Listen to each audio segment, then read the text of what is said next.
Hello everyone, कैसे हैं आप सब। आज हम यूनिट 9 जो है साइंस टेक्नोलॉजी एंड सोसाइटी, इससे कुछ क्वेश्चन सॉल्व करेंगे। तो चलिए स्टार्ट करते हैं। ये 10 क्वेश्चंस हैं, लेकिन 10 से ज़्यादा क्वेश्चंस आपको यहाँ पे मिलेंगे। पहला क्वेश्चन है, science technology and innovation policy कब बनाई गई थी। तो साइंस टेक्नोलॉजी एंड इनोवेशन जब ऐड हो जाएगा ये तो 2013 में बनी थी। लेकिन जब रहे कि सिर्फ और सिर्फ कि विज्ञान एवं प्रौद्योगिकी नीति मतलब साइंस एंड टेक्नोलॉजी पॉलिसी कब बनी थी, तो वो 2003 में बनी थी। New science and technology policy 2003 में and science technology and innovation policy 2013 में। नेक्स्ट क्वेश्चन, जय जवान जय किसान जय विज्ञान का नारा किसने दिया था। तो ये नारा दिया था अटल बिहारी वाजपेयी जी ने। ओके, नेक्स्ट क्वेश्चन है, world telecommunication and information society day कब मनाया जाता है। तो world telecommunication and information society day जो है वो 17 मई को मनाया जाता है। 11 मई को नेशनल टेक्नोलॉजी डे मनाया जाता है। क्यों? क्योंकि 11 मई को 1998 में पोखरण में पहला न्यूक्लियर टेस्ट हुआ था। कहाँ पे? पोखरण में 1998 में 11 मई को। इसलिए नेशनल जो टेक्नोलॉजी डे होता है वो मनाया जाता है 11 मई को। और 17 मई जो है इसका सही जवाब है, world telecommunication and information society day मनाया जाता है। मतलब कि कैसे इंफॉर्मेशन एक्सचेंज होती है टेक्नोलॉजी के थ्रू। और इसकी थीम जो थी वो 2019 में ब्रिजिंग द स्टैंडर्डाइजेशन गैप थी। ओके, एंड 29 अक्टूबर जो है उसमें इंटरनेशनल इंटरनेट डे मनाया जाता है। क्या मनाया जाता है? International internet day. तो ये 3 ऑप्शंस थे, तीनों ऑप्शंस को मैंने यहाँ क्लियर कर दिया है। अगला प्रश्न जो है वो हार्वर्ड रेनगोल्ड रिलेटेड टू किससे। तो इनका संबंध जो है वो वर्चुअल कम्युनिटी से है। और ये एक आपकी टॉपिक है, ई गवर्नेंस भी है, ई मीडिया और सर्विलेंस सोसाइटी भी है। तो वर्चुअल कम्युनिटी जो आभासी समुदाय होती है वो कॉन्सेप्ट, और उसी पे एक बुक जो है इनकी है हार्वर्ड रेनगोल्ड की। अगला प्रश्न है, अंडरस्टैंडिंग मीडिया रिटन बाय। ये एक बुक है अंडरस्टैंडिंग मीडिया, हार्वर्ड रेनगोल्ड की है, मार्शल मैकलुहन की है, प्रेम व्रत की है या अशोक देसाई की है। तो ये जो अंडरस्टैंडिंग मीडिया है ये बुक है किसकी? ये है मार्शल मैकलुहान की। और मार्शल मैकलुहान ने एक और जो है कॉन्सेप्ट दिया है बहुत ही फेमस, ग्लोबल विलेज का। 1964 में क्या दिया है? Global village. और उन्होंने बोला कि कैसे मीडिया के थ्रू जो है वो विलेज मतलब ग्लोबल वर्ल्ड जो है ग्लोबली एक दूसरे से जुड़ता जा रहा है। तो इस तरह के कॉन्सेप्ट जो है इनके हैं, और अंडरस्टैंडिंग मीडिया एक इनकी बुक है। अगला प्रश्न है, surveillance society monitoring everyday life written by किसने लिखी है। तो ये लिखा है डेविड लियोन ने। किसने? डेविड लियोन ने। और surveillance society monitoring everyday life, everyday, so यहीं पे ये एक है भी कि एवरीडे लाइफ को मॉनिटर किया जाता है। सर्विलेंस मतलब मॉनिटर करना, और सोसाइटी का मतलब ये है कि अभी आप जब जान रहे हो कि इलेक्ट्रॉनिक मीडिया इतना ज़्यादा जो है वो डेवलप हो चुका है। अभी एक आप हर जगह सीसीटीवी कैमरा दिख जाता है आपको, हर जगह मॉल में हो गया, दुकानों में, घरों में।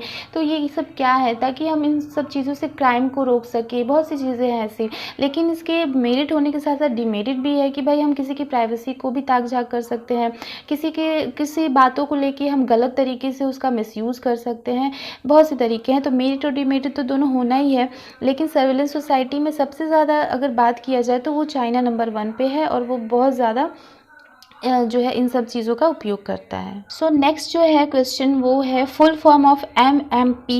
सो इसका फुल फॉर्म क्या है? Mission mode project, mission mode project, mission mode project और मोड मैन्युफैक्चर प्रोडक्ट। सो इसका जो ऑप्शन है वो ए है, mission mode projects, mission mode project. ठीक है, और ये जो है ना ई गवर्नेंस का जो नेशनल ई गवर्नेंस प्लान है उसके अंतर्गत आता है।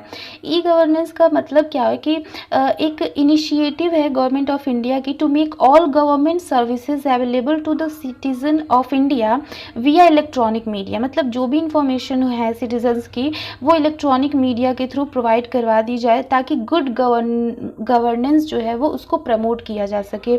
लाइसेंस हो गया, आपका हेल्थ सर्टिफिकेट, आपके एजुकेशनल सर्टिफिकेट, एवरीथिंग जो है आपको यहाँ पे, टैक्सेस हो गए, जो भी है, पासपोर्ट्स की सेवाएं हो गई, रेल की सेवाएं होगी, सब आपको प्रोवाइड करवाई जाएंगी ई गवर्नेंस के थ्रू। और उसी का एक इनिशिएटिव है नेशनल ई गवर्नेंस प्लान, और उसका अंतर्गत ये आता है MMP, जिसका जो फुल फॉर्म है वो मिशन मोड प्रोजेक्ट्स है। नेक्स्ट जो है वो उमंग एक एप्लीकेशन है जिसका फुल फॉर्म आपको पता होगा तो आप बता पाओगे कि N जो है उसमें वो किस वर्ड के लिए स्टैंड करता है। तो इसका जो आंसर होगा मैं आपको बता देती हूँ, न्यू एज के लिए, ठीक है। और उमंग की जो फुल फॉर्म है वो क्या है, unified mobile application for new age governance, unified mobile application for new age governance, ठीक है। और इसका जो स्थापना हुआ था, मतलब स्थापना नहीं, इस उमंग ऐप को लॉन्च करा गया था 23 नवंबर 2017 में। और ये सब जो है वो डिजिटल इंडिया के अंतर्गत सब हो रहे हैं, और ये ऐप बहुत इंपॉर्टेंट है। एंड ये ऐप जो है वो 13 भाषाओं में है, और इसका जो उद्देश्य है वो फास्ट ट्रैक मोबाइल गवर्नेंस है। ये सारी चीज़ें आपको याद रहनी चाहिए। तो इतना रहा उमंग के बारे में एंड MMP के बारे में। नेक्स्ट क्वेश्चन देखते हैं, Amazon comes in which category, क्या business to business, business to government, या बिजनेस टू कस्टमर, या कस्टमर टू कस्टमर। तो अमेज़ॉन कंपनी जो है वो आएगी बिजनेस टू कस्टमर, क्योंकि ये जो अपना डायरेक्ट इनका जो इंटरेक्शन है, क्योंकि इसमें जो भी इंटरनेट के थ्रू जो भी कस्टमर जो है वो क्या करता है, सामान वगैरह खरीदता है या फिर संबंध स्थापित करता है, वो क्या उसको इंटरैक्शन कहते हैं, क्योंकि वो बिल्कुल डायरेक्ट होता है, ठीक है। और ये B2C में आएगा, क्योंकि लेकिन अगर यहीं पे अगर हम बात करें अलीबाबा, तो अलीबाबा जो है होलसेल में चीज़ों को बेचता है, तो वो कंपनीज खरीदती हैं, तो वो जो है B2B में आएंगे। तो इस तरीके के भी क्वेश्चंस बन सकते हैं। लेकिन अमेज़ॉन जो है हम डायरेक्ट कस्टमर एंड बिजनेसमैन से रिलेटेड है, सो ये जो होगा वो B2C आएगा। सारथी app is related to, Sarathi app किससे रिलेटेड है, रेल सिस्टम से है, ई गवर्नेंस से है, या पोस्ट ऑफिस से, ये ई टिकटिंग से है। तो जो सारथी ऐप है उसका संबंध रेल सिस्टम से है। एंड जो ई टिकटिंग है, ई टिकटिंग का मतलब इलेक्ट्रॉनिक टिकटिंग, तो इसकी शुरुआत 12 अगस्त 2005 से हुई थी। और इससे पहले जो है ना एक इंटरनेट टिकटिंग की बात हुई थी, मतलब इंटरनेट के थ्रू टिकट तो मिल जाता था, उसका हो जाता था रजिस्ट्रेशन, जिसकी शुरुआत जो है 2002 में हुई थी। तो IT की अगर इंटरनेट टिकटिंग की बात करें तो 2002 से शुरू हुई 3 अगस्त, लेकिन ई टिकटिंग इलेक्ट्रॉनिक टिकटिंग की बात करें तो 2005 से शुरू हुई 12 अगस्त 2005 से। इन दोनों में डिफरेंस यही है कि जो ई टिकटिंग है तो हम इसका प्रिंट आउट निकलवा लेते हैं और तुरंत हम कहीं भी जर्नी पे चले जाते हैं, बट जो इलेक्ट्रॉनिक टिकटिंग थी तो वो जो है वो बाय कुरियर आता था, मतलब पोस्ट ऑफिस के थ्रू आता था। तो ये इसमें डिफरेंस है। सो फ्रेंड्स, ये कुछ क्वेश्चंस थे, आई होप आपको अच्छे लगे होंगे। एंड अच्छे लगे हैं तो लाइक शेयर एंड सब्सक्राइब आप कर सकते हैं। देखने के लिए आपका बहुत बहुत धन्यवाद।